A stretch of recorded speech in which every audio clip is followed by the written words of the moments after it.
Legislation ہم لے کے آئے ہیں، اس کے تحت اسٹیٹ بینک جو ہے وہ پولیٹیسائزڈ ڈیسیجنز جو ہے اس سے بھی پاک رہے گا. جیسے مسلم لیگ نون نے اپنے آخری سال میں زیادہ گروتھ دکھانے کے لیے پوری قوم کو بھی مقروض کر دیا، مانیٹری ایکسپینشن میں بھی چلے گئے، تو کم از کم ایسی چیزیں نہیں ہو سکیں گی. اور جہاں تک یہ کسی کا کہنا ہے کہ یہ کوئی بڑا نیشنل سیکیورٹی کو رسک ہے، تو میں ان کو یہ بتانا چاہتا ہوں کہ اسٹیٹ بینک کا تعین، ڈپٹی گورنر کا تعین، اسٹیٹ بینک کے پورے بورڈ کا تعین وہ وفاقی حکومت کے پاس ہی رہے گا. State Bank as an institution, اس کے تمام اثاثہ جات وہ وفاقی حکومت کی ملکیت ہی رہیں گے. وہ وزیر موصوف کے جو گیس بحران کے ذمہ دار ہیں، جنہوں نے پاکستان کے توانائی کے سیکٹر کی اینٹ سے اینٹ بجا دی ہے، آج وہ لیکچر دے رہے تھے. کسان بیچارے لائنوں میں لگے ہوئے ہیں، انہیں کیا پتا ساری یوریا سمگل کرا دی گئی ہے. آج میں وارن کرنا چاہتا ہوں کہ پاکستان میں بدترین گندم کا بحران آنے والا ہے، اور جب یہ آٹے کا اور گندم کا بحران آئے گا تو یہ وزیر صاحب فرمائیں گے کہ یہ بحران اس لیے آ گیا ہے کہ لوگوں نے روٹیاں زیادہ کھانی شروع کر دی ہیں. وہی حالات ہیں فقیروں کے، دن پھرے ہیں فقط وزیروں کے. یہ فیل حکومت کے فیل وزیر ہیں. بسم اللہ الرحمن الرحیم. السلام علیکم ناظرین، آپ لائیو پروگرام دیکھ رہے ہیں احتساب سما ٹی وی پہ. میں عمران خان ہوں. ابھی آپ سن رہے تھے احسن اقبال صاحب کو. یہی احسن اقبال صاحب جب بجٹ آیا تھا تو اس وقت کہہ رہے تھے کہ منی بجٹ آئے گا، اور پھر منی بجٹ آ گیا. اب وہ دوبارہ وارن کر رہے ہیں کہ پاکستان میں گندم کا خدا نہ خواستہ بحران آنے والا ہے، اور وہ اس کی وجہ یہ ہے کہ اس مرتبہ کھاد اویلیبل نہیں تھی کسانوں کو. کسانوں نے بڑے دھکے کھائے ہیں. چھوٹی موٹی ہماری بھی کھیتی باڑی ہے، واقعی بہت خواری ہوئی ہے یوریا کے چکر میں، پہلے ڈی اے پی کے چکر میں، پھر یوریا کے چکر میں. تو کسان کو الٹیمیٹلی اس کا نقصان ہوتا ہے، اور بارشیں بھی بر وقت نہیں ہوئیں، بہت لیٹ ہوئی ہیں. اب اس میں ایک گندم کے بحران کے بارے میں خبردار کر رہے ہیں احسن اقبال صاحب. تو اعداد و شمار تو ان کے پاس ہوتے ہیں، اور ان کو اس چیز کا تھوڑا ایکسپیرینس تو ہے. اسی بنیاد پہ یہ لوگ پریڈکٹ کر سکتے ہیں کیا ایک اور بحران کھڑا ہو جائے گا آنے والے وقت میں، جب وزیر اعظم پاکستان کہہ رہے ہیں کہ اب تو حالات بہتر ہونے والے ہیں 2-3 مہینے کے بعد، اور لوگوں کی حالت سدھر جائے گی. ویسے وہ ہر کچھ عرصے کے بعد ایسا ہی ایک اچھی خبر سناتے ہیں، لیکن ایسا ہو نہیں پایا. ہمارے ساتھ جو مہمان موجود ہیں تعارف کرواتا ہوں. ہم شروع کرتے ہیں. صداقت علی عباسی صاحب یہاں پہ موجود ہیں اسلام آباد اسٹوڈیو میں. ہمارے ساتھ ڈاکٹر مصدق ملک صاحب موجود ہیں پی ایم ایل این سے، اور ہمیں جوائن کر رہے ہیں مولا بخش چانڈیو صاحب پاکستان پیپلز پارٹی سے. آپ تینوں مہمانوں کا جوائن کرنے کے لیے بہت شکریہ. سب سے پہلے مجھے تو عباسی صاحب آپ بتائیں، آپ نے سنا احسن اقبال صاحب کو، وہ یہ کہہ رہے ہیں کہ ایک گندم کا بحران پھر کھڑا ہو جائے گا، اور آپ کہیں گے لوگ روٹیاں زیادہ کھا گئے اس وجہ سے ہوا ہے، اور وقت سے پہلے وہ خبردار کر رہے ہیں. اور ابھی تک یوریا کا معاملہ آپ سے نہیں سدھر رہا. پیپلز پارٹی احتجاج کر رہی ہے، وہ کسانوں کو لے کر نکل رہے ہیں. عمران صاحب بہت شکریہ، آپ نے اپنے پروگرام کے لیے بلایا. یہ آپ مایوسی پھیلانے والوں سے آپ نے پروگرام کا آغاز کیا، اور ایک مایوس بندہ جو مایوسی کی خبریں سناتا ہے اس کی آپ نے بات کی. تو الحمدللہ ابھی تک یہ خبریں ہیں کہ ہماری 4 بڑی فصلیں پاکستان کا ریکارڈ بمپر کراپس ہو رہی ہیں. یوریا کا اس لیے شارٹیج آئی ہے کہ یوریا کی ڈیمانڈ بہت زیادہ ہے اس وقت. ہم سمجھتے ہیں کہ جو کسانوں کے پاس پیسہ گیا اس کی وجہ سے فصلوں کے لیے زیادہ بجائی ہو رہی ہے، اور پاکستان کی تاریخ کا ہائیسٹ پروڈکشن ہوا ہے یوریا کا. اس لیے ایک تو یہ، دوسری انہوں نے آپ کو خبریں سنائی 2 دن سے وہ سنا رہے ہیں. نہیں، آپ کہہ رہے ہیں ڈیمانڈ بڑی ہے. جی ڈیمانڈ زیادہ. آپ کو پتہ ہے پاکستان یوریا ایکسپورٹ کر رہا تھا. نہیں ڈیمانڈ پاکستان میں لوکل ڈیمانڈ بڑی ہے، لیکن پاکستان یوریا ایکسپورٹ کر رہا تھا. ایکسپورٹ اسی لیے کر رہا تھا کہ لوکل ڈیمانڈ نہیں تھی، اب ڈیمانڈ زیادہ ہے تو اس لیے. اور ایک اور فرق ہے کہ گورنمنٹ نے مینج کرنا. سنیں دنیا میں جو یوریا کی قیمتیں ہیں اور جو پاکستان کی قیمتیں ہیں زمین آسمان کا. پاکستان میں بہت سستی ہے as compare to the rest of the world. Pakistan میں شاید 15 سے 20% اس کی قیمت دی جا رہی ہے، جس کی وجہ سے اس کی ایک نیچرل ایکسپورٹ بھی ہوتی ہے، جس کو ہم کیا کہہ سکتے ہیں، اسمگلنگ بھی ہوتی ہے، بارڈر ایریا سے باہر بھی نکل جاتی ہے. یہ ساری وجوہات کے باوجود احسن اقبال صاحب نے جو اینڈ بات کی ہے وہ یہ صرف مایوسی والی ہے. آپ نے 7 دفعہ سنا حکومت جا رہی. جب آپ یہی بات وہ کر رہے تھے کہ منی بجٹ یہ حکومت لے کر آئے گی، تب بھی آپ لوگ کہہ رہے تھے یہ مایوسی پھیلا رہا ہے، اور وہ آپ کو لانی پڑی. اگر ان کی باتیں سنیں تو آج انہوں نے کہا کہ اسٹیٹ بینک جو ہے وہ ہماری سوورنٹی سرنڈر ہوگی، یہ وائس رائی ہے، اس پہ بھی بات کر لیں. یہی احسن اقبال صاحب نے باتیں کی ہیں نا، میں آپ کو جواب دوں گا. سر غلط بیانی کرتے ہیں یہاں پہ اس پروگرام میں بیٹھ کے کہ گندم کی شارٹیج نہیں ہوگی. انشاءاللہ جس طرح پہلی 4 فصلوں کی بمپر کراپ ہے مجھے امید ہے انشاءاللہ اگلے سال جو ہے وہ ساری فصلوں کی بمپر کراپ ہوگی. اللہ کا فضل ہے, نوست اور منوسیت اس ملک سے ختم ہو رہی ہے. برے سے برے حالات کے باوجود پاکستان کرونا سے بھی نکل رہا ہے, معیشت بھی 5% بڑھ رہی ہے. عمران ہائیسٹ ایور ریمیٹنسز آ رہے ہیں, ہائیسٹ ایور اس وقت آپ کے پاس ریزروز ہیں, ہائیسٹ ایور 6000 ارب کا ٹیکس کلیکشن ہوتے ہوئے جا رہے ہیں. سن لیں نا, اچھی خبریں پھیلائیں. یہ کن مایوس لوگوں کی خبریں سنا رہے ہیں؟ وہ بیچارے ہر دفعہ تحریکیں چلا کے ناکام, لانگ مارچ چلا کے ناکام, بجٹ روک کے ناکام, عدم اعتماد میں ناکام. ناکام لوگوں کی باتوں کا مثال نہ دیں. کیوں تحریک چلا رہے ہیں؟ مولانا بخش چانڈیو صاحب, اسی جو کھاد کا ایشو ہے اس پہ پاکستان پیپلز پارٹی وہ واحد جماعت ہے جو اب باہر آ گئی ہے اور وہ کسانوں کے طرح احتجاج کر رہی ہے. وہ تو کہہ رہے ہیں بمپر کراپ آ رہی ہے, کیوں آپ لوگ اپنا ٹائم ضائع کر رہے ہیں؟ یہ میں صداقت بھائی کو میرے چھوٹے بھائیوں کی طرح ہے, بڑے فرمان بردار حکومت کے فرد ہیں. اتنے فرمان بردار, اتنے شائستہ شاید ہی کوئی ہو. اور ویسے بھی آج کل سارے حکومتی لوگ کھڑے ہو گئے جو کہتے ہیں غربت کہاں ہے, جو کہتے ہیں مہنگائی کہاں ہے, جو کہتے ہیں ساری دنیا میں مہنگائی سب سے سستی ملک پاکستان ہے, جو کہتے ہیں پیٹرول پاکستان میں سستا ہے, جو کہتے ہیں بجلی پاکستان میں سستی ہے. ان کا کیا جواب ہے؟ ان کو وہاں جواب دینا ہے, ان کو اللہ کو جواب نہیں دینا, ان کو پاکستان کے لوگوں کے سامنے نہیں آنا.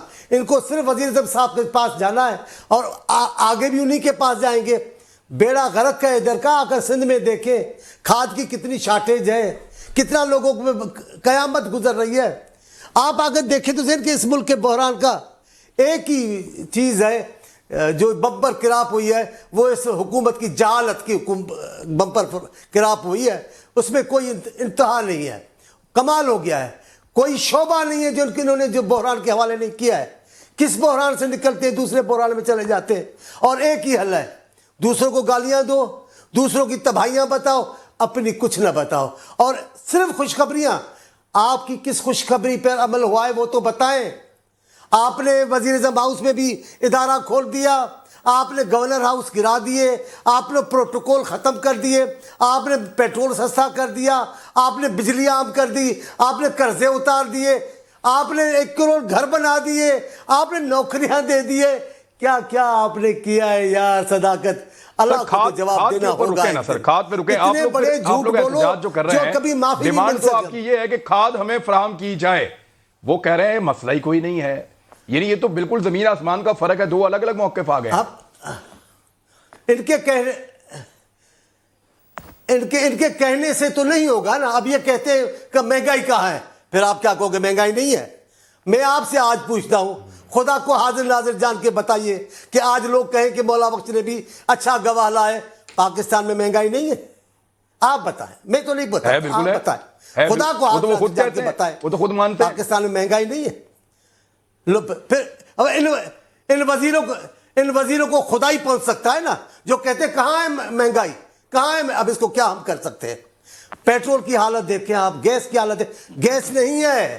ہمارے یہاں لوڈ شیڈنگ ہے, گیس نہیں ہے لوگوں کے پاس, گھنٹوں گھنٹوں بجلی نہیں ہے بڑے بڑے شہروں میں. کائے کی حکومت ہے؟ بس جن کی حکومت ہے وہ ہمیں ہر دور میں زندہ باد ہے, ابھی بھی زندہ باد ہے, آگے بھی زندہ باد رہیں گے. ان کو کوئی خطرہ نہیں ہے. پر ایک بات ہے, میرے محبوب, میرے پیارے, کیونکہ اکثر وہ مجھے بھی کہتے رہتے میرے لیے کہ وہ میرا پیارا دوست ہے, شیخ رشید صاحب, انہوں نے آج پھر وہی کہہ دیا ہے کہ بھائی نون لیگ چاہتی ہے جو اس حکومت پر سر پہ ہاتھ ہے وہ ہمارے ہاتھ رہے. دیکھو وہ اعتراف کرتے رہتے ہیں. تو جناب جن کے سروں پہ ایسے ہاتھ ہوتا ہے, نہ ان کے ساتھیوں کو بحران نظر آتا ہے, نہ مہنگائی نظر آتی ہے, نہ ان کو ڈوبتی ہوئی کشتی نظر آئے گی. تو پتہ تب چلے گا جب یہ کودنا شروع کریں گے, اور کچھ نہیں ہوگا. کئی لوگ ہیں آپ سے بات تو کریں, میں حلفیہ کہہ رہا ہوں, حلفیہ, عباسی صاحب بہت اچھے ہیں, میں حلفیہ کہہ رہا ہوں, تنہائی میں اللہ کی قسم ان سے بیان دل بات چیت کریں, یہ بھی کہیں گے ہاں یار مہنگائی تو ہے. آپ دیکھیے ابھی جو انتخابات آ رہے ہیں انہوں نے پختونخوا میں, سارے حکومتی ارکان کا ایک ہی بیان ہے, یہ مہنگائی نے ہمیں ہروائی ہے, یہ مہنگائی نے. اور آپ کو کیا گواہی ملے؟ وزیر اعظم کہتے ہیں مہنگائی نہیں ہے. اب سب نے کہا بھائی ہم نے تو الیکشن ہارا ہے مہنگائی کے لیے. تو یہ تباہی ہے. میں آپ کو بتا رہا ہوں, سندھ میں سخت بحران ہے, کھاد نہیں ہے، صرف پنجاب کی بات نہیں ہے، ابھی میں پنجاب سے بھی ہو کر آیا، 2 دن وہاں گزارے، لیکن سندھ میں سخت بحران ہے، پر لیکن کوئی پوچھنے والا فی الحال نہیں ہے، نوٹس لینے والا نہیں ہے. اللہ تعالیٰ ضرور ایسا دن لائے گا کہ ان غریبوں کا بھی کوئی نوٹس لے گا ضرور. ڈاکٹر صاحب، احسن اقبال صاحب کس ڈیٹا کی بنیاد کے اوپر یہ کلیم کر رہے ہیں کہ اسیسمنٹ کتنی درست ہے کہ واقعی گندم کا بحران بھی آ جائے گا؟ کیونکہ مجھے بطور چھوٹا موٹا کسان مجھے تو یہ سمجھ آ رہی ہے سادی بات کہ اگر کھاد پراپر طریقے سے نہ دی جائے ٹائملی اس گندم کی فصل کو تو یہ اتنے اچھے طریقے سے نہیں پیداوار کرتی جتنے اچھے طریقے سے یہ کھاد کے ساتھ کرتی ہے. یہ سادی بات ہے. جی آپ بالکل ٹھیک کہہ رہے ہیں. میرے خیال میں آپ نے دونوں بڑی اہم باتیں کی ہیں. پہلی بات تو آپ نے یہ کہی ہے کہ اگر کھاد نہیں ہے، اگر کھاد ہے، یوریا ہے، تو پھر یہ جو ٹیلی ویژن کے اوپر آپ سکرین پہ چلا رہے ہیں جو کسان ایک دوسرے سے ایک بوری کھاد کے لیے لڑ رہے ہیں، وہ کیوں لڑ رہے ہیں؟ دیوانے ہیں کیا وہ کہ کھاد موجود ہے لیکن ٹرک سے کھاد اترتے میں وہ لڑائیاں کر رہے ہیں، ایک دوسرے کو دھکے دے رہے ہیں کہ ایک بوری کھاد مل جائے؟ اور یہ دوسری بات بھی آپ کی صحیح ہے کہ وہ کی میرے قتل کے بعد اس نے جفا سے توبہ، اور 2 مہینے کے بعد آپ کھاد دے بھی دیں گے تو کیا دیں گے؟ لوگوں نے کھانی تھوڑی ہوتی ہے، لوگوں نے تو زمین جب وہ بیج رہے ہوتے ہیں تو اس وقت لگانی ہوتی ہے. اگر اس وقت وہ شروع کے 2-3 پانیوں میں وہ دیتے ہیں، بالکل دیتے رہیں. جی.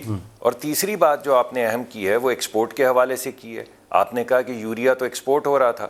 اب آپ مجھے یہ بتائیے کہ یہ یوریا اکیلا ایکسپورٹ ہو رہا تھا؟ جب چینی سستی تھی تو ایکسپورٹ ہو رہی تھی، جب مہنگی ہو گئی تو امپورٹ ہو رہی تھی. یہی حکومت نے اپنی چینی ایکسپورٹ کی اور اسی حکومت نے باہر سے چینی امپورٹ کی. اسی حکومت نے اپنا آٹا ایکسپورٹ کیا، اس کے بعد باہر سے مہنگا آٹا امپورٹ کیا. اسی حکومت نے اپنی یوریا جس کو یہ کہہ رہے ہیں سستی ہے ایکسپورٹ کی، اب مہنگی یوریا کہیں سے لیں گے یا مفت گیس دیں گے، لوگوں کے چولہے بند ہوں گے، باقی انڈسٹری بند ہوگی. تو جی بات یہ ہے کہ ایک بحران سے نکلتے ہیں دوسرے بحران میں گرتے ہیں، ایک گڑھا کھودتے ہیں دوسرے بڑے کھڈ میں گرتے ہیں. کوئی چیز مری کو دیکھ لیں، آپ ڈینگے کو دیکھ لیں، آپ کسی چیز کو دیکھ لیں، کوئی ایک بات بتائیں جو کسی ترتیب سے یہ کر پائے ہوں. آپ ذرا خوشخبری کی بات سن لیں. میرے بھائی نے کہا کہ مایوسی پھیلا رہے ہیں، ہو سکتا ہے ان کی بات ٹھیک ہو. ہم لوگوں کو کیا خوشخبری دیں؟ ہم لوگوں کو یہ خوشخبری دیں کہ جو غریب لوگ ہیں صرف ان کے کھانے پینے کی چیزیں جو ہیں جس کو سینسٹیو پرائس انڈیکس کہتے ہیں، صرف غریب آدمی کے کھانے کی چیزیں، اس میں کوئی اور چیز نہیں آٹا دال کے علاوہ، اس کے اندر 1 سال میں 20% مہنگائی ہو گئی، یعنی 30 سال میں 60% کے قریب مہنگائی ہو گئی ہے. کیا خوشخبری دیں کہ جو چینی تھی وہ 50 روپے سے 100 روپے ہو گئی ہے؟ کیا خوشخبری دیں کہ جو آٹا تھا، گندم تھی، وہ 360 سے 735 روپے ہو گئی ہے؟ مسور کی دال 113 سے 200 روپے ہو گئی ہے. کس چیز کی خوشخبری دیں؟ ان کو گھی کی خوشخبری دیں جو 148 روپے سے 360 روپے ہو گیا ہے. ان کو رائس کی خوشخبری دیں جو 75 روپے سے 120 روپے ہو گئی ہے. ان کو چکن کی خوشخبری دیں، مرغی کے گوشت کی جو 190 سے 285 تک ہو گیا ہے. آپ مجھے بتائیں ہم کس خوشخبری کو لے کر آگے چلیں؟ گھروں میں گیس نہیں ہے، ہمیں کہتے ہیں انہوں نے اتنی زیادہ بجلی پیدا کر دی اور بجلی کی لوڈ شیڈنگ کر رہے ہیں، اور سردیوں میں بجلی کی لوڈ شیڈنگ کر رہے ہیں. کو خدا کا خوف کریں. میں فیز 8 میں رہتا ہوں، آپ ٹیلی فون ملائیں اور کسی سے پوچھ لیں کہ فیز 8 ڈیفنس کے اندر لوڈ شیڈنگ منڈے کو اور ٹیوزڈے کو ہو رہی ہے یا نہیں ہو رہی؟ اگر بجلی اضافی تھی تو کیوں ہو رہی ہے؟ اور اگر بجلی اضافی نہیں تھی تو پھر کیوں کہتے ہیں؟ کوئی چیز آپ کو سمجھ نہیں آتی، نہ آپ کو گیس سمجھ آتی ہے، نہ آپ کو بجلی سمجھ آتی ہے، نہ آپ کو آٹا سمجھ آتا ہے. نیا جو منی بجٹ آیا اس میں کیا کیا ہے سر؟ دہی پہ ٹیکس لگایا. یہ دہی عیاشی کا سامان ہے جی. دودھ جو کہتے ہیں ہم نے کھلے دودھ پہ ٹیکس نہیں لگایا، صحیح کہتے ہیں، بچوں کا فارمولا دودھ پہ لگا دیا مارکیٹ کے اندر ڈبے والا. جی نہیں ڈبے والے جو دودھ ہے عام آدمی کا اس پہ لگا دیے. کہتے ہیں یہ امیر آدمی کا ہے. تو پھر یہ جو ایڈ ٹیلی ویژن پہ روز دکھا رہے ہیں کہ کھلے دودھ میں مکھیاں پڑی ہوئی ہیں اور حکومت پاکستان کا ایڈ آ رہا ہے کہ خدا را کھلا دودھ نہ پئیں، یہ مضر صحت ہے، اس سے آپ بیمار ہو سکتے ہیں، ڈبے والا. تو کیوں یہ ایڈ چلا رہے ہیں؟ ایڈ پہ اتنے پیسے کیوں ضائع کر رہے ہیں؟ آپ کہہ رہے ہیں نا کہ کھاد کا بحران آئے گا، میں آپ کو یہ کہہ رہا ہوں کہ انہوں نے ایگریکلچر کی ہر چیز جو مشین ہوتی ہے کاٹنے والی فصل کو اس پہ ٹیکس لگا دی ہے، جو لگانے والی سیڈ لگانے والی بیجنے والی جو ہوتی ہے مشین اس کے اوپر ٹیکس لگا دیے. وہ کدال دیکھا ہے آپ نے جس سے وہ مٹی نکالتے ہیں، اس پہ ٹیکس لگا دیے اور کہہ رہے ہیں کہ نہیں بڑھے گی قیمتیں، ملک کے اندر مہنگائی نہیں بڑھے گی. 160 ارب کے ٹیکس صرف یہ ادویہ پہ لگا دیے. پہلے ادویہ 400% بڑھ گئیں، 500% بڑھ گئیں، اب 162 ارب روپے کے ڈاکٹر صاحب مجھے ایک چیز سمجھائیں، ڈاکٹر صاحب ایک چیز سمجھائیں، پہلے آپ مجھے بتائیں پھر میں گورنمنٹ سے پوچھوں گا. ڈاکٹر صاحب جی حکم، مجھے ذرا یہ سمجھائیں کہ یہ جو کہتے ہیں کہ ریفنڈیبل ٹیکس ہے، یہ جو ادویات کے اوپر ہے یہ ریفنڈیبل ہے، یہ مثال کے طور پہ میں جاتا ہوں دوائی لے لیتا ہوں مارکیٹ سے اور بعد میں کیسے ریفنڈ کرواؤں گا؟ یعنی جو عام آدمی کے اوپر بوجھ پڑ گیا وہ ریفنڈ کیسے ہوگا؟ تو بڑی بڑی کمپنیوں کے معاملات ہیں، غریب آدمی تو پڑ گیا اس پہ. جی عمران صاحب، سب سے پہلی بات تو یہ ہے، ہمیں یہ کہتے ہیں اگر یہ ریفنڈیبل ہے تو سوال یہ اٹھتا ہے پھر لگا کیوں رہے ہیں؟ تو یہ کہتے ہیں ہم ڈاکیومنٹ کرنے کے لیے لگا رہے ہیں. آپ ان سے پوچھیں کہ 162 ارب کا ٹیکہ آپ لگا رہے ہیں، کیوں لگا رہے ہیں؟ تو وہ کہتے ہیں یہ تو ہم واپس کر دیں گے. ہم کہتے ہیں واپس کر دیں گے تو لگا کیوں رہے ہیں؟ کہتے ہیں ڈاکیومنٹ کرنے کے لیے.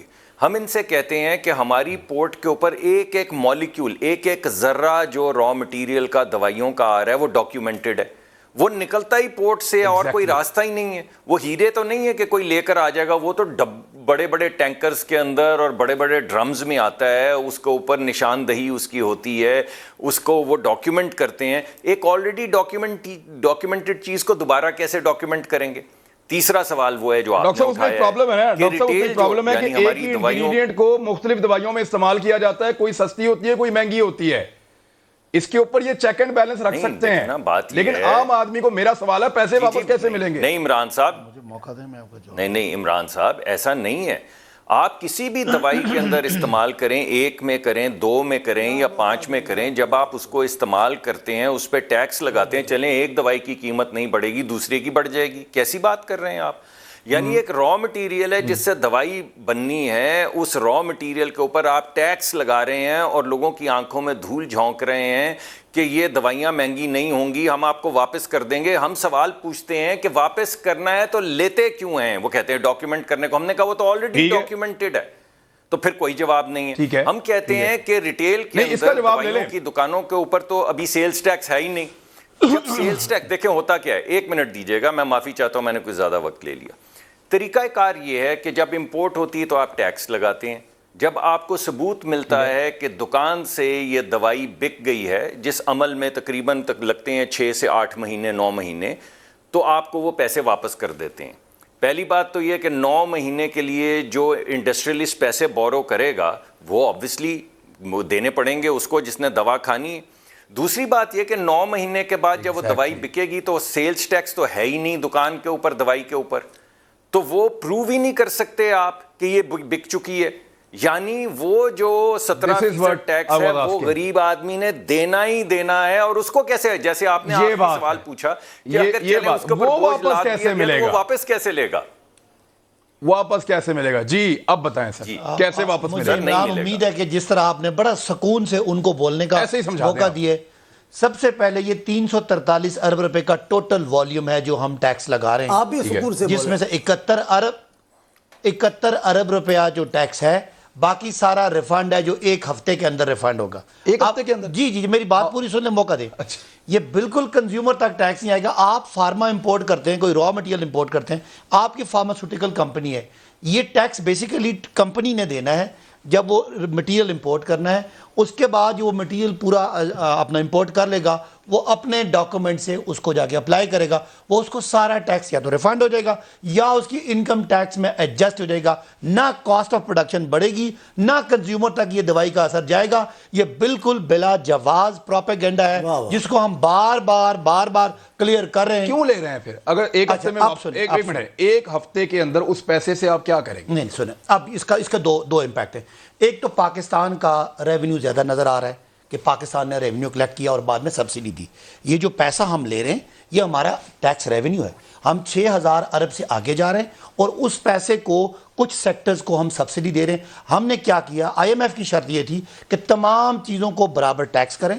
اگر آپ نے کسی ادارے کو کسی چیز کو سستا کرنا ہے اس کو ڈائریکٹ سبسڈی دے. یہ ٹیکس بھی ہے اور سبسڈی بھی ہے. ٹیکس ہم لے رہے ہیں 17% واپس کر رہے ہیں. آپ یہ کہہ رہے ہیں کہ آپ آزاد و شمار کا چکر نہیں, چکر نہیں ہے. آپ عمران خان کی کمپنی ہے, عمران ریاض کی کمپنی ہے, عمران خان اور نہ کوئی سمجھ لے, عمران ریاض خان کی کمپنی ہے. آپ امپورٹ کرتے ہیں اور وہ آپ کے ڈاکیومنٹ میں آ جائے گا کہ آپ نے اتنا امپورٹ کیا, اتنی آپ کی کاسٹ ہے, وہ ڈاکیومنٹڈ ہے. ادروائز اس طرح کی امپورٹڈ چیزوں کا آپ کو پتہ ہے نا, اس سے پہلے بھی بڑے کیسز بنے, وہ چیزیں آگے پیچھے مارکیٹ میں نکل جاتی ہیں, پھر ان کا ٹیکس نہیں ہوتا. تو یہ ہم سورس پہ ٹیکس لے لیں گے. جب آپ دوائیاں بنائیں گے اور وہ آپ شو کر دیں گے پورا, آپ چھپا نہیں سکتے. یہ ڈاکیومنٹڈ ہے. دوائی مہنگی نہیں ہوگی. نمبر 2, نہیں مہنگی ہوگی نا, سستی ہوگی. بلکہ جو پہلے 5% ٹیکس لگا ہے وہ بھی واپس ہو رہا ہے. یہ تو یہ پروپیگنڈا جھوٹا ہے. نمبر 2, انہوں نے کہا زراعت پہ ٹیکس لگا دیا. میرے بھائی نے, بڑی اچھی ان کی شکل ہے, بڑا زبردست بولتے ہیں, کدال پہ ٹیکس لگا دیا جس کو ہم وہ پہل بیلچا کہتے ہیں, اس پہ ٹیکس لگا دیا. بالکل غلط, جھوٹ. سارا ٹیکس لگے گا مشینری پہ, مشینری واپس آئے گی, آپ کلیم کریں گے. آپ you have to be a tax filer. آپ ٹیکس فائلر ہوں گے, آپ کلیم کریں گے, سارے پیسے آپ کو واپس آ جائیں گے. یہ 343 میں سے 71 ارب نکال دیں, 280 ارب روپیہ واپس ہو جائے گا. نہ اس کا امپیکٹ کسی مینوفیکچرر پہ ہے, نہ اس کا امپیکٹ کسی فائنل کنزیومر پہ ہے. میں فائنانس کمیٹی کا اسٹینڈنگ کمیٹی کا ممبر ہوں. ایک چیز میرے سامنے ڈسکس ہوئی ہے. یہاں پہ نوید قمر صاحب بیٹھے ہوئے ہیں مولا بخش کی صاحب کی نمائندگی کرنے کے لیے, اور احسان اقبال صاحب بیٹھے ہوئے ہیں اس کمیٹی میں نون لیگ کی نمائندگی کرنے کے لیے. یہ ساری باتیں ان کو پتہ ہیں. اندر ان کی بات اور ہے, باہر اور ہے. یہ صرف پروپیگنڈا ہے وہ اپنے ووٹرز کو اٹریکٹ کرنے کے لیے. جب آپ مجھ سے بات کریں گے اسٹیٹ بینک کی اور آئی ایم ایف کی, وہ بھی میں بات کروں گا اندر کیا باتیں کی اور باہر کیا باتیں کی. یہ سب عمران خان پاکستان کی قوم کو بے وقوف بنانے کا ڈرامہ ہے. باقی 71 ارب روپے کے علاوہ 1 روپے کا ٹیکس ہو, میں ذمہ دار ہوں. معافی مانگو قوم سے. اچھا معافی مانگیں گے. اب ڈاکٹر صاحب کیا کہہ رہے ہیں؟ ڈاکٹر صاحب کیا کہہ رہے ہیں؟ ماشاءاللہ. جی میں آپ کو یہ کہہ رہا ہوں کہ میں بھی فائنانس کمیٹی کا ممبر ہوں, اور ہماری فائنانس کمیٹی کے اندر تو جرنلسٹ بیٹھے رہے ہیں دیوار کے ساتھ. انہوں نے تو اپنے کمیٹی کو بھیجا ہی نہیں, یہ بل ہم نے بھیجا ہے سینٹ میں, وہاں پہ میں ممبر ہوں. ایک چیز ڈسکس ہوئی ہے, انہوں نے دہی پہ لگایا ہے یا نہیں جی ٹیکس؟ پوچھیں ان سے. انہوں نے دودھ والے ڈبے والے دودھ پہ ٹیکس لگایا ہے یا نہیں؟ دیسی گھی مجھے بتائیں, دیسی گھی امپورٹ ہوتا ہے ڈبے والے دہی پہ, ڈبے والے دودھ پہ آپ نے ٹیکس لگایا ہے. میں جملہ بولوں کے اوپر ٹیکس لگایا. آپ دودھ والا ڈبے کی بات کر رہے ہیں, وہ پتہ کس کی بات کر رہے ہیں؟ وہ دودھ پیکج کی بات کر رہے ہیں. سر میری بات تو سن لیں. پیکج ملک کی کر رہے ہیں. بولو کہ نہ بولو بھائی, پیکج ملک پہ نہیں لگا. فارمولا 1 اور ہے. ایک منٹ رک جا. ڈاکٹر صاحب کہہ رہے ہیں کہ پیکج ملک کے اوپر لگ گیا ہے ٹیکس. آپ کہہ رہے ہیں صرف فارمولا دودھ پہ لگا ہے. فارمولا دودھ پہ لگا ہے, امپورٹڈ سیلمن پہ لگا ہے, امپورٹڈ سٹیک پہ لگا ہے, امپورٹڈ سائیکل پہ لگا ہے. یہ وہ ٹیکس ہیں جو ذرا امیروں کے ٹیکس ہیں. دہی پہ لگا ہے, پوچھیں جی دہی پہ لگا ہے. امپورٹڈ پیکج, پوچھئے جی دہی پہ لگا ہے. امپورٹڈ نہیں, امپورٹڈ نہیں, لوکل جو ڈبے کے اندر, لوکل ڈبے کے اندر, اچھا 2 ارب روپیہ واقعی جو ہے وہ غریبوں کی چیزوں پہ 2 ارب ٹیکس لگا ہے. 343 میں سے 2 ارب میں مان رہا ہوں, 341 کو نہیں. آپ اعتراض سن لیں میرے. جی ڈاکٹر کیا کہہ رہے ہیں؟ میں ان سے آپ سے پوچھ رہا ہوں, ان سے پوچھئے دیسی گھی کے اوپر ٹیکس لگا ہے یا نہیں لگا. ان سے پوچھئے ڈبے والا جو دہی کا پیکٹ ہے اس پہ ٹیکس لگا ہے یا نہیں لگا ہے. یہ جو کہہ رہے ہیں میں کنفرم کرتا ہوں اپینڈکس نکالیں اور حلفن یہ کہیں کہ انہوں نے سر میں آپ کو بتا دیتا ہوں دونوں چیزوں پہ لگا ہے. بیلچے اور دہی پہ بھی لگا ہے, ڈبے والے دہی پہ بھی لگا ہے, اور دیسی گھی پہ بھی لگا ہے. اس پہ لگا ہے ٹیکس. لگا ہے سر. اگر مجھے ڈاکٹر صاحب اجازت ہے جملہ بولوں, اجازت ہو تو. ایک منٹ ٹوٹل عام بندوں کی چیزوں پہ جو ٹیکس ہے وہ 2 ارب ہے. اچھا 71 ارب روپیہ جو ٹیکس ہے وہ امپورٹڈ لیپ ٹاپ سے ہے, امپورٹڈ یہ جو آپ کی یہ پالتو جانوروں امپورٹڈ جانوروں کا 2 ارب ہے, اور 343 میں 2 ارب کی بتا دیں کتنا بڑا ظلم ہو جائے گا. جی مولا بخش صاحب سر پلیز. میں تو حیران ہوں صداقت صاحب پر. ان کے چہرے پہ کوئی شکل ہی نہیں آتی. اتنا بڑا جھوٹ بول رہے ہیں, اتنی بڑی بات کر رہے ہیں. پورا ملک ہے. اب آپ ایسا کریں, میں بحث نہیں کرتا. یہ جس دن یہ منی بجٹ آئی ہے اس دن کے دوسرے دن جو اخبار شائع ہوا ہے, سب اخبار ہے, میں صرف جنگ پڑھتا ہوں, آپ جنگ اٹھا لیں, پھر چیزیں گننے شروع کر دیں کس حیثیت کی وہ ضرورت کی چیزیں ہیں اور کتنی. 17% بچوں کے پینٹیوں پہ 17%, ان چیزوں پہ 17. آپ دیکھیں تو صحیح کیا ظلم کیا ہے. پہلی بار مجھے صداقت بھائی پر رونا آ رہا ہے. آپ کو اچھا ہونا چاہیے, ڈسپلن پارٹی کا مانو, لیکن خدا اور رسول سے بھی ڈرو. خلق خدا کے معاملے میں بھی کبھی ایک لفظ نہ بولو, خاموش ہو جاؤ, ڈیفینڈ تو نہ کرو. اتنا بڑا ظلم کر رہے ہو آپ, دیکھیں تو صحیح. آپ آ جاؤ باہر روڈ پہ, اگر کوئی مہنگائی نہیں ہے, اگر کوئی ٹیکس نہیں لگا ہے, لوگ آپ کو مارنا شروع کریں گے. خدا کی قسم ہے, آپ کمال کرتے ہو. اتنا ظلم ڈھا کر لوگوں پر اور کہتے ہو کچھ نہیں ہوگا. ہم آپ کو نہیں آپ کی بات کو نہیں مانتے. لوگ کہہ رہے ہیں, لوگ آپ سے بیزار ہیں, خلق خدا آپ سے بیزار ہے. اور جلد انشاءاللہ. ابھی تو میں کہتا ہوں, بار بار کہتا ہوں, جو آپ پر ہاتھ رکھ کے بیٹھے نا, انہیں بھی خوف خدا نہیں ہوتا, لیکن ان کو بھی خوف خدا کرنا ہوگا. اتنا بڑا ظلم ہے لوگوں پر. مہنگائی دیکھیں, جینا مشکل ہو گیا ہے لوگوں کا. آپ دیکھیں تو صحیح. اور یہاں بے حیائی کی انتہا ہے. کہتے ہیں نہ کوئی ٹیکس لگا ہے, نہ کوئی مہنگائی ہے, نہ کوئی کھاد کی شارٹیج ہے. اب ان کو کیا کر سکتے ہیں. میں آیا ہوں میں پنجاب کی کیوں بات کروں, میرے سندھ کی بات کرتا ہوں. سندھ میں جو شارٹیج ہے کھاد کی, وہ آپ دیکھیں. اب یہ آپ کو ہر وقت میں سن رہا ہوں یہ کہہ رہے ہیں مجھے موقع دیجیے گا, موقع دیجیے. بھائی آپ کو موقع ہی موقع ہے, جو کرو سو کرو, لیکن ایک دن یہ موقع آپ کے ہاتھ سے نکل جائے گا اور جو فیصلہ کریں گے ان کو موقع ملے گا. یہ موقع ہے لیکن ڈیلیور کرنے کا. بریک کے بعد سر, بریک. اب یہ میں کنفرم کر دیتا ہوں, میں نے پڑھ بھی لیا اس بیچ میں کہ دیسی گھی کے اوپر واقعی لگا ہے ٹیکس, ڈبے والے دہی کے اوپر بھی ٹیکس لگا ہے, فارمولا دودھ کے اوپر ٹیکس لگا. اور فارمولا دودھ کی ایک چھوٹی سی چیز میں عرض کر دوں, پاکستان میں غذائی قلت ہے بہت زیادہ, بہت سارے معاملات میں. خواتین میں بہت ساری ڈیفیشنسیز ہوتی ہیں, اور نومولود بچوں کو ڈاکٹر نارملی, بہت سارے صرف امیر آدمی کے نہیں, غریب لوگوں کے بچوں کو بھی یہ فارمولا دودھ پینے کے لیے ڈاکٹر ریکمینڈ کرتے ہیں. یہ بچوں کی لائف سیونگ ایک طرح سے ہوتی ہے, اور وہ بہت مہنگا ہو گیا ہے. یہ بات ٹھیک ہے. بریک لیں, واپس آتے ہیں, پھر بات کرتے ہیں ہمارے ساتھی.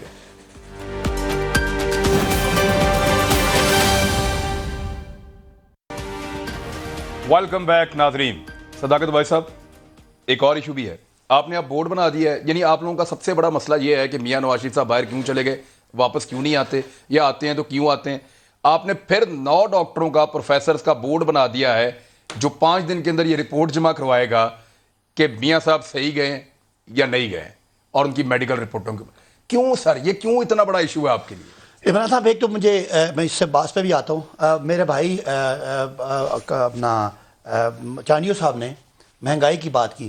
میرے سامنے یہ گوگل کھلا ہوا ہے. 30 سال میں پاکستان کی تاریخ میں ایک دفعہ مہنگائی 20% اوپر گئی ہے.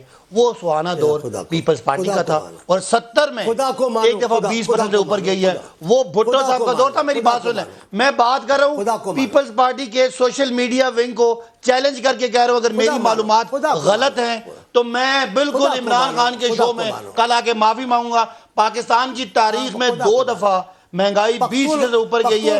ایک 2009 میں گئی ہے اور ایک 70 میں گئی. سر سن لیں, میں آپ بات سنیے, 70 میں گئی ہے. میں نے کبھی نہیں کہا کہ مہنگائی نہیں ہے. مہنگائی کو چھوڑیں, آپ نے کہا بحران, 3 بحران ہمارے پاس آئے. سب سے پہلے بحران تھا ڈاکٹر مصدق ملک کی حکومت نے $7 ارب کے ریزرو اور $19.5 ارب کا خسارہ چھوڑا. پاکستان ختم تھا, دیوالیہ تھا. اس حکومت نے وہ بحران حل کیا. 28 ارب کا ریزرو پڑا ہوا ہے اور خسارہ $1.5-2 ارب کا رہ گیا ہے. تو ایک تو یہ کامیابی. دوسری کامیابی بحران تھا کورونا کا. پوری دنیا کورونا میں کام رہی تھی. بلاول صاحب اور نواز شہباز ہم نے مینج کیا.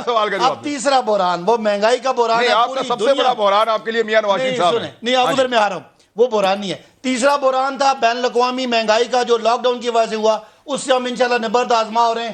2 سے 3 چلے اب مجھے جواب دے دیں میرے سوال کا جواب. آخری بات, سیاسی اپوزیشن کا مسئلہ آپ کو پتہ ہے ہمارے لیے تکلیف دہ بات ہے عمران کہ آپ اور میں یا کوئی عام آدمی چوری کرتا ہے موٹر سائیکل گائے بھینس بکری وہ جیل میں سڑتا ہے اور میاں صاحب جو ہے وہ ادھر ادھر اتنا بڑے ان پہ کیسز اور سزائیں اور وہ ہمارے سے جل دے کے نکل گئے جو بھی جل یا جل ہوتا ہے چکر کر کے نکل گئے. اب اس میں ہم بالکل چیک کرنا چاہتے ہیں کیا اس میں ان کی رپورٹیں صحیح تھی بظاہر ان کی کلینکل اب چیک کرنا چاہتے ہیں. ہاں کیوں اتنے عرصے بعد دیکھیں میری 2.25 سال بعد دیکھیں جب وہ گئے تھے کون سا بلڈ سیمپل آپ کے پاس پڑا ہوا ہے جس کو آپ چیک کریں عمران گے؟ خان صاحب وہ جب گئے تھے واقعی ماحول ایسا تھا وہ بزرگ ہیں پاکستان کے ایک بزرگ شہری ہیں 3 دفعہ کے وزیر اعظم ہیں خدا نہ خواستہ ان کی زندگی کو کچھ ہو جاتا تو یہ بہت بڑی غلط بات ہوتی ہے. ہم سب نے طرز کھایا. آپ کو لگتا ہے کہ آپ مجھے چیک آج ہمیں لگتا ہے وہاں جا کے ان کے حالات سے لگتا ہے وہ سیاست بھی کر رہے ہیں انہوں نے علاج بھی نہیں کرایا وہ ادھر ادھر گھوم پھر رہے ہیں. لہذا ہم یہ چیک کرنا چاہتے ہیں. اور آخری بات ہم شہباز شریف صاحب جو ان کے ضامن ہیں انہوں نے 3-4 ہفتوں میں انہوں نے لانا تھا ان کو بھی کٹہرے میں کھڑا کرنا چاہتے ہیں. چانڈیو صاحب میں آپ کے پاس آتا ہوں اور آپ سے بڑا امپورٹنٹ میں نے ایک چیز پوچھنی ہے لیکن پہلے مصدق ملک صاحب میاں صاحب کے لیے پھر ایک بورڈ تیار ہو گیا ہے. میاں صاحب تو نہیں ہے یہاں پہ لیکن ان کے لیے بورڈ بنا ہے. اب یہ بورڈ کیسے میاں صاحب کے کون سے سیمپل یہاں موجود ہے جس پہ یہ فیصلہ کرے گا مجھے تو سمجھ نہیں آ رہی لیکن آپ کی رائے کیا ہے اس پہ 5 دن میں وہ کہہ رہے ہیں فیصلہ دیں گے. جی میں پہلے تو 1 سیکنڈ میں بھی لوں گا معذرت کے ساتھ. بات یہ ہے جی کہ اگر کوئی شخص ووٹ لے کر آیا ہو نا تو وہ ذمہ داری لیتا ہے. جس شخص نے ووٹ نہ لیا ہو ووٹ کے بغیر آیا ہو اس پہ کیا ذمہ داری ہے؟ وہ تو آپ کو یہی یاد کروائے گا کہ 1960 میں کیا ہوا 1970 میں کیا ہوا 80 میں کیا ہوا اس حکومت نے کیا کیا اس حکومت نے کیا کیا. بات تو یہ ہے کہ یہ جو 100% اضافہ کھانے پینے کی چیزوں میں ہوا ہے یہ چانڈیو صاحب نے کیا ہے. یہ جو 250% سے 300% الیکٹریسٹی کی قیمت میں یہ ابھی 4 روپے جو اضافہ ہوا ہے یہ چانڈیو صاحب نے اور میں نے کیا ہے. یہ جو ابھی آپ گیس کی قیمت میں 350% اضافہ ہو چکا ہے یہ چانڈیو صاحب نے کیا ہے. دوائیوں میں 500% اضافہ ہو سکا ہے یہ چانڈیو صاحب. لیکن یہ واقعی یہ صحیح کہتے ہیں کہ ان کی ذمہ داری یہ نہیں ہے کیونکہ یہ ووٹ تھوڑی لے کر آئے ہیں. یہ ووٹ لے کر آئے ہوتے تو کہتے ہیں ہاں میں ذمہ دار ہوں. 5 سال کے لیے لوگوں نے ان کو اگر ووٹ دیا ہم کہتے ہیں نہیں دیا لیکن اگر ووٹ دیا تو 5 سال کے لیے دیا. یہ 4تھا سال ہے. یہ کہہ رہے ہیں چانڈیو صاحب سے پوچھو ڈاکٹر صاحب سے پوچھ لیں بھائی. ہمارے فیل ہونے سے لوگوں پہ غربت کا یا ہم پہ الزام لگانے سے لوگوں پہ جو غربت کا بوجھ ہے وہ ختم ہو جائے گا. میں جس سے پوچھتا ہوں وہ کہتا ہے کہ 12 یا 13 تاریخ کو جو 30-40 ہزار روپے کمانے ہماری تنخواہ ختم ہو جاتی ہے. تو آپ کے خیال میں کیسے زندہ رہتے ہیں؟ ان کو آپ یہ بتائیں گے کہ چانڈیو صاحب کے دور میں یہ ہو گیا تھا اس وجہ سے آج آپ اپنے 12 تاریخ کو 4 سال پہلے تو 12 تاریخ کو ان کے نہیں ختم ہو رہی تھی تنخواہ. تو اب کیا ہو گیا ہے؟ چانڈیو صاحب کے دور میں بھی ان کی تنخواہ نہیں ختم ہو رہی تھی ہمارے دور میں بھی ان کی تنخواہ ختم نہیں ہو رہی تھی. تو آپ کیا باتیں کر رہے ہیں؟ ذمہ داری لیں. اگر آپ سے یہ ٹھیک نہیں ہو سکتا تھا تو آپ نے کہا کیوں پیش کیوں کیا اپنے آپ کو؟ یہ تمام چیزیں اگر غلط تھیں اور آپ نہیں ٹھیک کر سکتے تھے تو آپ نے کیوں پیش کیا اپنے آپ کو عوام کے سامنے کہ ہمیں ووٹ دیں؟ اب میں آپ کی دوسری بات کی طرف آتا ہوں. دیکھیں بھائی بات یہ ہے کہ میں تو بڑی عزت کرتا ہوں یاسمین راشد صاحبہ کی. میں تو آج بھی میں سمجھتا ہوں کہ ان کی پورے یہ جو ایک خاندان ہے سیاسی خاندان جو بڑی مضبوط خاتون جو روز آ کے حملہ آور لوگوں پہ ہوتا ہے اس میں واحد خاتون جو ہمیشہ مدلل بات کرتی ہیں اور ڈیسنٹلی نو میٹر آپ کتنا ان کے اوپر ایگریشن کریں ڈیسنٹلی جواب دیتی ہیں وہ یاسمین راشد ڈاکٹر صاحبہ ہیں. آپ ان کو پھر اریسٹ کر لینا کیونکہ نواز شریف صاحب جو ہیں وہ تو جیل میں تھے آپ کی قید میں تھے. یہ سارے ٹیسٹ تو آپ کی قید میں ہوئے ہیں. وہ قیدی تھے ان کو ہتھکڑی لگا کے سروسز ہسپتال لے جایا گیا اور حکومت نے ٹیسٹ کروائے. اگر آج آپ یہ بورڈ بٹھا رہے ہیں تو فیصل صاحب جو آپ کے ایڈوائزر ہیں ڈاکٹر فیصل جو وفاقی حکومت کے ایڈوائزر ہیں جن کو عمران خان کے کہنے پہ وہ خود چیک کرنے کے لیے ہسپتال میں گئے ہسپتال جو جیل قرار دیا گیا تھا تو ان کو اریسٹ کریں نا.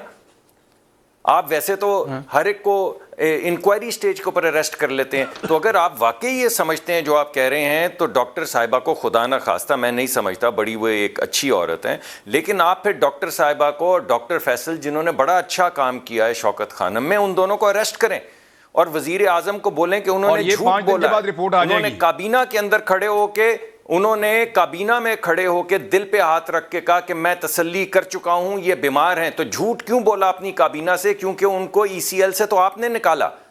تو کیوں نکالا ان کو ECL سے؟ کیوں دل پہ ہاتھ رکھ کے وزیر اعظم نے کہا کہ میں آپ کو گارنٹی دے رہا ہوں کہ وہ بیمار ہے؟ تو وزیر اعظم نے اگر جھوٹ بولے تو وہ بھی اتریں اور یہ دونوں اریسٹ ہوں اور پھر آپ کر لیں جو آپ نے احتساب کرنا ہے. مگر اگر آپ یہ ان ریزلٹس کو مانتے ہیں، آپ اپنی معزز ڈاکٹر صاحبہ کو نہیں اریسٹ کر رہے، معزز اپنے وزیر کو نہیں اریسٹ کر رہے، وزیر اعظم کے خلاف نو کانفیڈنس کابینہ کے اندر نہیں کر رہے، تو پھر یہ باقی تو سب سیاسی باتیں ہیں نا جی. ان کو پکڑ لیں پھر ہمیں بھی پکڑ لیں.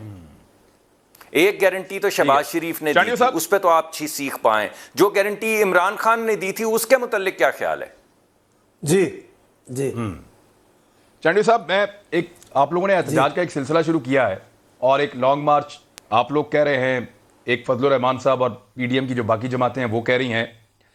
آپ کو نہیں لگتا کہ آپ کا قبل از وقت لانگ مارچ، یعنی وہ 23 مارچ کا کہہ رہے ہیں، آپ اس سے پہلے آنا چاہتے ہیں، یہ ایکچولی جو اپوزیشن کی پوری تحریک جو بن سکتی ہے اس کا مومنٹم خراب کر دے گا؟ یعنی PDM ایک پلیٹ فارم سے ایفیکٹولی جو ایک ساتھ کر سکتی ہے، وہ الگ الگ اگر آپ لوگ یوں کریں گے، پہلے ایک آئے گا پھر دوسرا آئے گا، تو اس کا وہ امپیکٹ نہیں ہوگا. چانڈیا صاحب، اس کے اوپر آپ پولیٹیکل لوگ ہیں. یہ آپ ٹھیک ہے، آپ ٹھیک سوچ رہے ہیں. قیادتوں نے سوچ سمجھ کے فیصلہ کیا ہوگا اور آگے بھی، ابھی کوئی کل تو نہیں ہے، پرسوں نہیں ہے، ان دنوں میں کیا فیصلہ لیتے ہیں وہ بڑا اہم فیصلہ ہوگا. اور میں اس معاملے میں مطمئن ہوں، میری قیادت کے لیے بھی اور اپوزیشن کی قیادت کے لیے بھی جو بھی فیصلہ کریں گے وہ بہتر ہوگا. لیکن اصل بات جو ہے وہ یہ ہے جس کو آپ پہلے کر گئے، یہ میرے دل کی آواز تھی. میں بات کرنے لگا تھا کہ جناب آپ کی ہیلتھ منسٹر صاحبہ نے تو گارنٹی لی کہ میاں صاحب اس عمر میں اتنی بڑی شخصیت ہے، ان کو کچھ ہو نہ جائے، آپ ان کو لیں. اور یہ جو آپ کو مہنگائی کے نے مارا ہے ہمیں، یہ آپ کی پوری پختونخوا کی کابینہ نے کہا ہے، پختونخوا کے ممبران نے کہا ہے، PTI کے وزیروں نے کہا ہے، پکڑو انہیں، وہ آپ کو رسوا کر رہے، پکڑے نہ انہیں. اور یہ جو آپ کو مصدق بھائی نے بتایا، وزیر اعظم نے پھر بیان دیا نواز شریف کے لیے. یہ صداقت بھائی، آپ بھی ہمیشہ سوچ سمجھ کے آتے تھے، اس بار آ گئے ہو. اور دوسری بات، یہ آپ کی بڑی بے چینی ہے، پہلی بار بولنے نہیں دے رہے ہو. PTI کے جس رہنما سے بات کرو وہ چڑ جاتا ہے. اب آپ اتنے سنجیدہ، اتنے سمجھدار ہیں لیکن بولنے نہیں دے رہے. وہ انکر صاحب ہمارے روک رہے، آپ بولے جا رہے ہیں. ابھی یہ باتیں آپ کو کام نہیں آئے گی. آپ کا کام پورا ہو رہا ہے، عرصہ بھی پورا ہو رہا ہے. اور ایمانداری کی بات ہے، جنہوں نے آپ کے سر پہ ہاتھ رکھا ہے وہ بھی صاحب اولاد ہیں، وہ بھی اہل دل ہیں، وہ بھی پاکستان کے لوگ ہیں. پاکستانیوں کو روتا ہوا دیکھتے ہوں گے، پاکستانیوں کو دواؤں کے لیے بلکتے دیکھتے ہوں گے، ان پر رحم نہیں آتا ہوگا؟ ضرور آتا ہوگا، لیکن تھوڑا سا پہلے اپوزیشن کہہ رہی تھی کہ ہاتھ ہٹ گیا ہے، کوئی نیوٹرل ہو گیا ہے، اور اپوزیشن یہ دعویٰ کر رہی تھی کہ نہ صرف نیوٹرل ہو گئے ہیں بلکہ اب تو چیزیں بہت ٹھیک ہو گئی ہیں اور ہم سے معافی تلافی بھی کی جا رہی ہے. یہ PMLN اور پیپلز پارٹی دونوں لوگ کہہ رہے تھے. اب کیا ہو گیا کہ آپ دوبارہ کہہ رہے ہیں کہ ہاتھ رکھا ہوا ہے؟ میں آپ کو بتاتا ہوں. پاکستان پیپلز پارٹی کا چیئرمین، پاکستان پیپلز پارٹی کی سینئر قیادت ایسا کوئی بیان نہیں دیتی ہاتھ ہے اور ہاتھ سر پہ اور ہاتھ نہیں اترا. ہمارا اس معاملے نہیں ہے. ہم ہاتھ کی عزت کریں گے پاکستان کے حیثیت میں، لیکن ہماری سیاست اپنی طاقت پر ہے، اللہ کی طاقت پر ہے. ہم عوام پر بھروسہ کرتے، ہم ہاتھ کی بات نہیں کرتے. ہم نے ہاتھ کے سہارے اختیار نہیں لیا، نہ بھی ہاتھ کی بات کرتے. میں ان کا نام نہیں لے رہا، محترم و مکرم کا، جو اسٹیبلشمنٹ کی بات کرتے ہیں، سہارے کی. میں نہیں کہتا، میں تو اپنے یار کی تعریف کر رہا ہوں، شیخ رشید کی. خدا تندرست رکھے، ان کو ٹھیک نہیں رہتے. وہ آج وہ بھی کہہ رہے ہیں، ان کا بھی آگے روز کہتے ہیں ہاتھ نہیں ہٹا، ہاتھ نہیں ہٹے گا، آخر تک چلے گا. یار جی تو سارے، میں بھی یہی تو کہتا ہوں، جس کے شیخ صاحب دشمن ہیں وہ پورے پاکستان کے دشمن ہیں. وہ انہوں نے پورے پاکستان کی زندگی کو زہر کر دیا ہے، لوگوں کا جینا عذاب ہو گیا ہے. ایمانداری کی بات ہے یار، مہنگائی تو دیکھو، دوائیوں کا بحران تو دیکھیں، آپ دیکھیں تو صحیح، کسانوں کی حالت تو دیکھیں، سندھ میں ہر جگہ پانی کی کیفیت دیکھیں تو صحیح لوگوں کی. اب آپ کو یہ میں بھی بول رہا ہوں، ڈاکٹر صفدر صاحب بھی یہ بھی کہہ رہے ہیں آپ کو. مجھے موقع دیں، میں جواب دے کے دوں گا. آپ بڑے باتونی ہیں جی، آپ کو کمال اللہ نے عطا کی ہوئی یہ باتیں کرنے کا، لیکن ان قریب یہ باتیں کرنے کی طاقت ختم ہو جائے گی آپ کی. خدا ضرور چانی صاحب مجھے ایک سوال کا اور جواب دے دیں. یہ آپ لوگوں کے پاس کیا واقعی آپ نمبر پورے کر سکتے ہیں تحریک عدم اعتماد میں؟ یہ پیپلز پارٹی کا آئیڈیا ہے کہ تحریک عدم اعتماد سے عمران خان کو ہٹا دیں. کیسے ہٹا دیں سر؟ 172 بندے آپ نے پورے کر کے دکھانے ہیں. منی بجٹ تو آپ روک نہیں سکے. ہاں ہم نے تو کوئی بات نہیں نا, کوئی بات نہیں. ان کے پاس جو تعویذ ہے, ان کے پاس جو غیب کی قوت ہے, وہ ساری پارٹیاں مل جائیں گی تو بھی نہیں ہوگا. آپ نے سینٹ میں نہیں دیکھا, سینٹ میں نہیں دیکھا ہاتھ کتنے تھے, لوگ کھڑے کتنے میں تھے, گنتی میں باہر کتنے آئے ووٹ. یہ ہم جانتے ہیں ان چیزوں کو, ہمیں پتہ ہے. لیکن یہ سارے جادو ختم ہو جائیں گے, عنقریب ناکارہ جادو ہو جائیں گے. مجھے تو ان جیسے بزرگ اچھے اچھے نوجوانوں کا افسوس ہے جو وقت کا ساتھ نہیں دیتے, سچائی کی بات نہیں کر رہے, یہ بھی منہ سے نہیں نکال رہے. میں پختونخوا کے ان لیڈروں کو سلام پیش کرتا ہوں جنہوں نے اپنے وزیر اعظم کو کہا کہ ہم مہنگائی کی وجہ سے ہار ہیں. میں ایسے لوگ ہیں, لیکن میں ان پہ حیران ہوں, صداقت صاحب جیسے لوگوں پہ, نوجوانوں پہ. خدا کا خوف کریں, لوگوں کا جینا مشکل ہو گیا ہے. مہنگائی کی حالت دیکھیں, لوگوں کو کھانا پینا نہیں مل رہا ہے. آپ جی ادھر مہنگائی ہے, جی ادھر یہ. ایسا تو نہیں ہے کہیں. ملک پاکستان کوئی سستا ملک نہیں, ملک پاکستان کوئی آئیڈل ملک نہیں. پاکستان کے لوگ پاکستان پہ جان چھڑکتے ہیں, لیکن اس کا مطلب یہ تو نہیں کہ آپ ان کی محبت کو اس انداز سے استعمال کرو کہ پاکستان کے لوگ بھوک مرنے لگے, پاکستان کے لوگ خودکشیاں کریں. پاکستان میں پارلیمنٹ, کیا بدتمیزی ہے پارلیمنٹ کی. دیکھیں تو صحیح کتنا ذلیل کیا ہے پارلیمنٹ کو. آپ کی قومی اسمبلی میں کس انداز سے کاؤنٹنگ کرتے ہیں, ایسے کاؤنٹنگ ہوتی ہے. سارے گناہ ان کے لکھے جا چکے, سارے گناہ ان کے ریکارڈ ہیں. لیکن یوم حساب آئے تو, فی الحال جب تک یوم حساب نہیں ہے تب ہے دنگے باز دنگا کر رہے ہیں, موالی اپنا کام کر رہے ہیں اور حکومت اپنا کام کر رہی ہے. لیکن حالات جلد ٹھیک ہوں گے انشاءاللہ.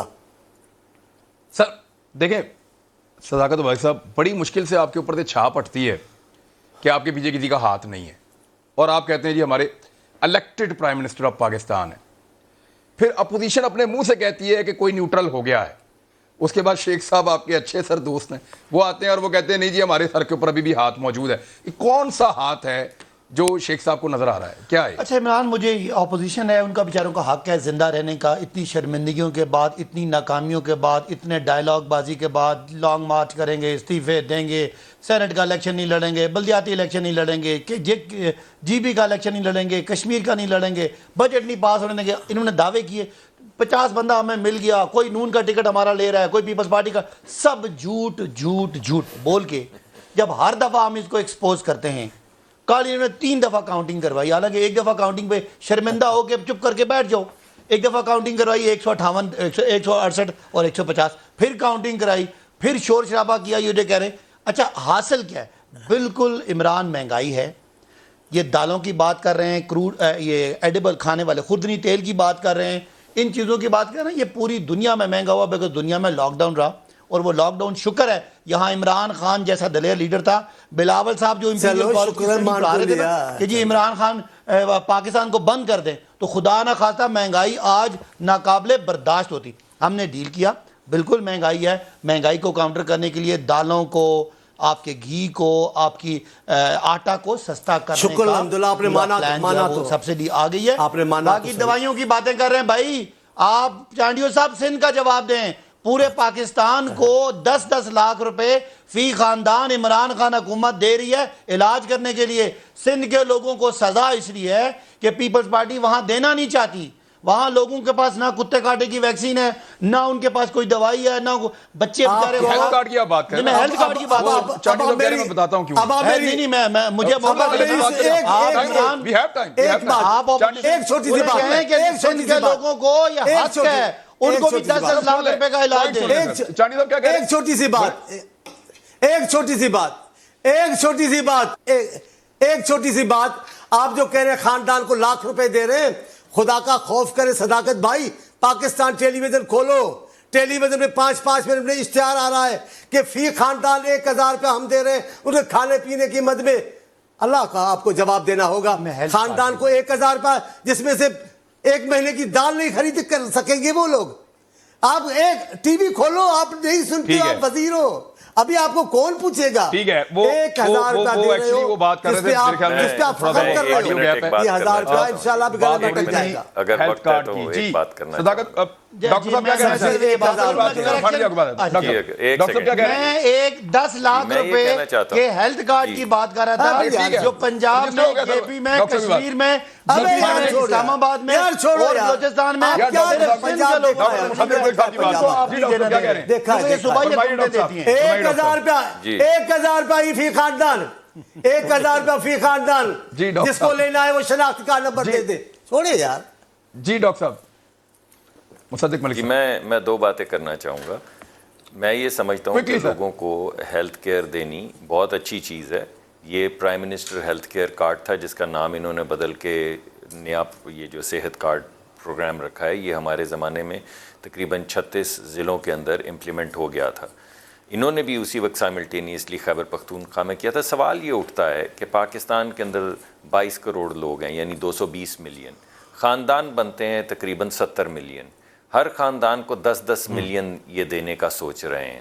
تو آپ مجھے بتائیے ذرا 70 ملین کو 10 ملین سے ضرب دیں، اور میرے بھائی جو اکانومسٹ ہیں جن کے ہاتھ میں فون ہے ان کو بولیں 70 ملین کو یعنی 7 کروڑ ٹھیک ہے کو ڈاکٹر صاحب، سوال آپ نے بڑا اچھا اٹھایا، اس کا جواب ہم ضرور لیں گے، ضرور لیں گے، وقت میرے پاس فارچونیٹلی جواب لیں، یہ بڑا ان کو بتائیں کہ یہ انشورنس ہے، ہر آدمی کو پیسہ نہیں ملتا، اس کی انشورنس کوریج ہے۔ کوئی خدا نہ خواستہ عمران خان بیمار ہوگا، اس کو 10 لاکھ روپے کا علاج ملے گا، اور غریب آدمی جو لاہور اور اسلام آباد کے بڑے اسپتالوں کے اندر اب وہ جا کے علاج کرے گا۔ پھر اگلے پروگرام میں دوبارہ بات کریں گے، انشورنس ہے ویسے۔ ملاقات ہوتی ہے اگلے پروگرام میں، اپنا خیال رکھیے گا، اللہ حافظ۔